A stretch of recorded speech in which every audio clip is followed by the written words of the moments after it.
جو عورت شادی کے بعد میکے سے ٹیوشن لیتی ہے وہ طلاق کی ڈگری ضرور حاصل کر لیتی ہے۔ برداشت کرنا عورت کی فطرت ہے۔ اگر عورت برداشت نہ کرے تو بہت کم گھر آباد ہوں۔ عورت کی بدصورتی یہی ہے کہ اس کی خوبصورتی ہر کوئی دیکھے۔ عورت جاہل کے لیے ہوس اور عقل مند کے لیے روح ہے۔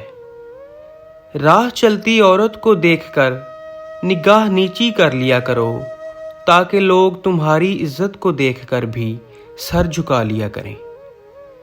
آج کل مرد اور عورت کی محبت کا بنیادی فیکٹر جسمانی کشش ہے۔ فلسفہ بھی آخر میں جسمانی ملاپ پر ختم ہوتا ہے۔ جو عورت شرمگاہ کی حفاظت نہیں کر سکتی اسے جینے کا کوئی حق نہیں، کیونکہ وہ مردوں کی گمراہی کا باعث ہے۔ اگر میری یہ ویڈیو آپ کو پسند آئے تو اس کو زیادہ سے زیادہ لائک کریں اور مزید اس طرح کی ویڈیوز کے لیے میرے چینل کو لازمی سبسکرائب کریں۔ شکریہ۔